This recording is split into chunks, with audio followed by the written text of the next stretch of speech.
या अय्युहल्लज़ीना आमनू कुतिबा अलैकुमुस्सियाम कमा कुतिबा अलल्लज़ीना मिन क़ब्लिकुम लअल्लकुम तत्तक़ून। सदक़ल्लाहु मौलानल अज़ीम। अल्लाह जी फरमाए, ऐ ईमान वारो, तव्हां ते रोज़ा फ़र्ज़ कया विया जीअं तव्हां खां पहिरियनि ते। आख़िर में फरमाए थो लअल्लकुम तत्तक़ून। इहो इन जे करे कयो आहे, हे रमज़ान, हे रोज़ा, ही तकलीफ़ मां तव्हांजे लाइ इन जे लाइ रखी आहे। इन में तव्हांजो ई फ़ाइदो आहे, मां रब जो फ़ाइदो न आहे। इन में तव्हांजो फ़ाइदो आहे। लअल्लकुम तत्तक़ून, त तव्हां बि हिन महीने में अल्लाह जे प्यारनि साले बाननि जी उन परहेज़गारीअ वारी सिफ़त में अची वञो।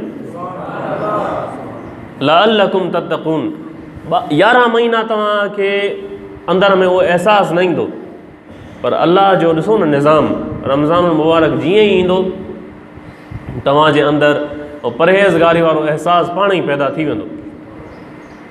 अल्लाह फरमाए लअल्लकुम तत्तक़ून, मां इन जे लाइ रोज़ा फ़र्ज़ कया जीअं तव्हां परहेज़गार थियो, जीअं तव्हां मुत्तक़ी थियो, जीअं तव्हां अल्लाह खां डिॼण वारा थियो। परहेज़गारी अल्लाह जे वलियनि जी सिफ़त आहे। तक़वा अल्लाह जे वलियनि जी, सालिहनि जी सिफ़त आहे। आम इंसान जेको आहे उहो घणो तक़वा खां परे हूंदो आहे। हराम नाहे खाइणो, तक़वा आहे। बेईमानी नाहे करणी, तक़वा आहे। कंहिंखे गार गंद नाहे ॾियणी, तक़वा आहे। अल्लाह जे हुक्म सां नमाज़ूं पूरियूं पढ़णियूं, तक़वा आहे। कपिड़ा साफ़ रखणा आहिनि, तक़वा आहे। मानी घटि खाइणी आहे, तक़वा आहे। वेही 5 मानियूं हिकिड़े टाइम ते खाई वञी, तक़वा न आहे, इहा परहेज़गारी न थींदी।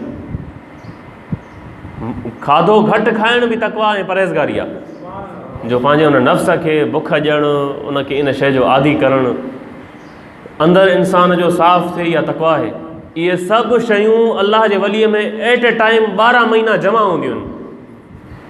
इहे सभु सिफ़तूं हिकिड़े अल्लाह जे वलीअ में 12 महीना हर वक़्तु मौजूदु हूंदियूं आहिनि।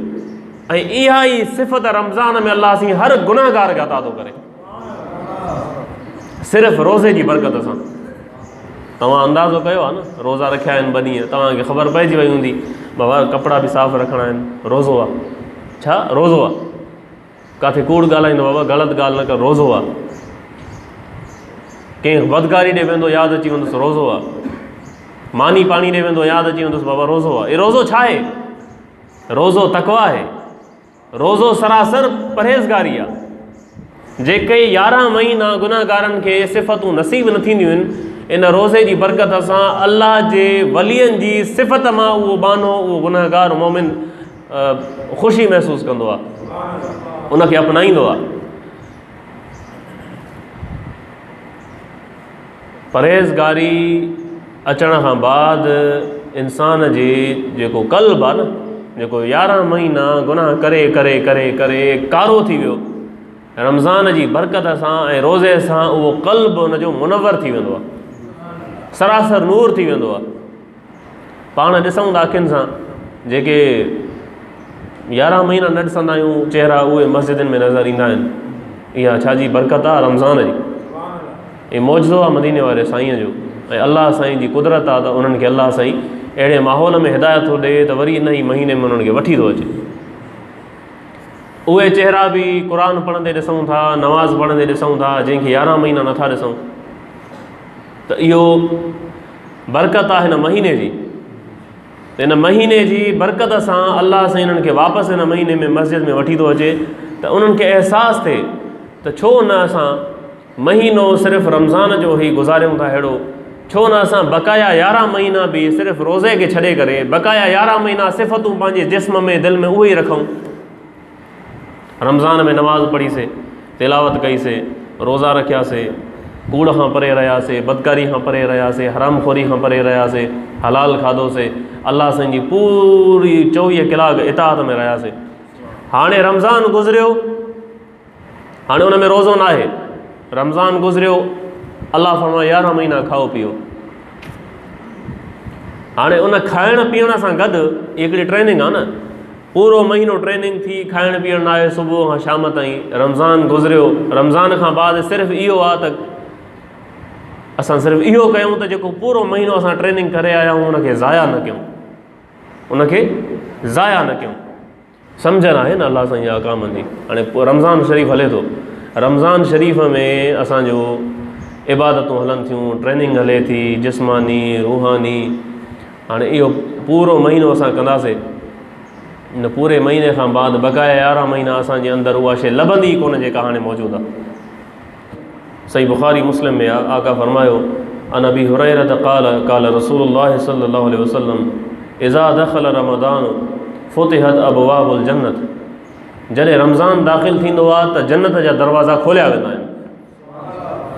आका फरमायो इज़ा दख़ल रमज़ान फुतिहत अबवाबुल जन्नत। जॾहिं रमज़ान दाख़िल थींदो आहे जन्नत जा दरवाज़ा खोलिया वेंदा आहिनि। व गुल्लिक़त अबवाब जहन्नम, ऐं जहन्नम जा दरवाज़ा बंदि कया वेंदा आहिनि। व सुलसिलत शयातीन, ऐं शैताननि खे जकड़ियो वेंदो आहे। हाणे रमज़ान जॾहिं ईंदो आहे त जेके मुसलमान 11 महीना जेके इबादत न कई, उहे जॾहिं मस्जिद में आया त 11 महीना जेको शैतान उन्हनि जे पोयां हुयो, उहो शैतान उन्हनि खां हटियो न हटियो? शैतान हटिजी वियो न। जेको 11 महीना उन्हनि जे पोयां हुयो, रमज़ान जी बरकत सां उहो जॾहिं मस्जिद में दाख़िल थिया, रोज़ा रखणु शुरू कयूं, नमाज़ूं पढ़णु शुरू कयूं, त शैतान उन खां दूरि थी वियो न, उहो बंदि थी वियो। ईअं न आहे त जिथे बि कुफ़र हले थो, फुस्क फुजूर हले थो, गुनाह हलनि था त बाबा शैतान जो क़ैदिन त हे छा थो हले। न न, शाह वलीउल्लाह हुजतुल्लाहुल बालिग़ा में इन हदीस जी तशरीह ईअं फरमाई आहे त जेको माहौल ठही थो वञे न रमज़ान में, उन माहौल जी बरकत सां परहेज़गारनि खे ॾिसी गुनाहगार बि इबादत था कनि त बाबा हीउ रोज़ो रखे थो, मां छो न रखां।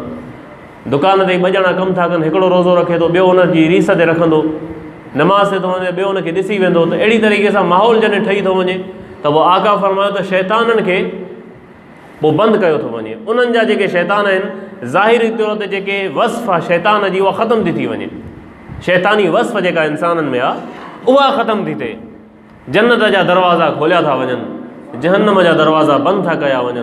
हिन महीने में आम माफ़ी जो ऐलान आहे, रहमत जो ऐलान आहे, नजात जो ऐलान आहे। जेको मुसलमान हालत ईमान में गुज़ारे वञे, केतिरो ई गुनहगार छो न हुजे, अल्लाह जी इबादत कंदे, रोज़ा रखंदे, नमाज़ पढ़ंदे, उहो डायरेक्ट जन्नत में आहे।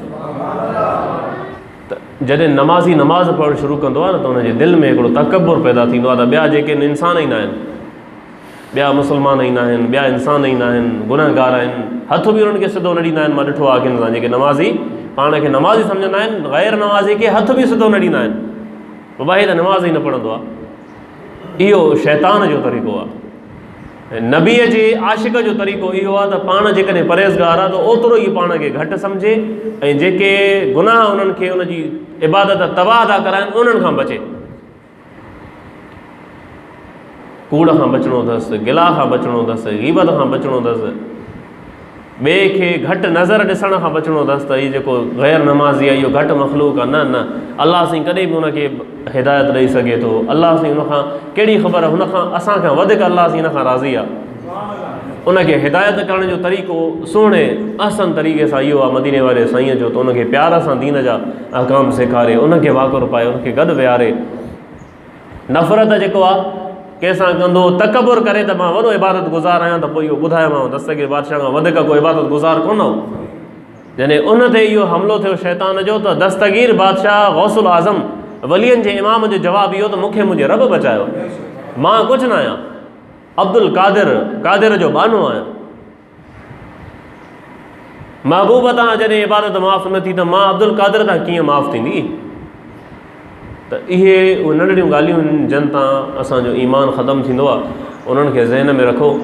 ऐं हिन महीने में अलाह साईं तव्हांखे मौक़ो अता फ़रमायो आहे, हिकिड़ी ट्रेनिंग सेंटर आहे हर मस्जिद हर घर अॼु हिन महीने में, उन मां फ़ाइदो वठो। ऐं हिन महीने में ट्रेनिंग करे बक़ाया 11 महीना ईअं गुज़ारियो, पोइ फ़ाइदो आहे। ईअं न त हीउ महीनो पूरो तव्हां इबादत करे चंड बीहे हमरा गुम, वरी 11 महीना ॾिसूं थी न, ईअं न थींदो न। कोशिशि कबी त बाबा 11 महीना ईअं ई गुज़ारियो, ईद जे चंड सां गॾु तव्हां बि गुम न थिजो वरी। नमाज़ुनि मां। भले किथे बि आहियो तव्हां मुख़्तलिफ़ ॻोठनि जा आहियो, पंहिंजे ॻोठनि जी मस्जिदनि खे आबाद कजो, पंहिंजे घरनि खे आबाद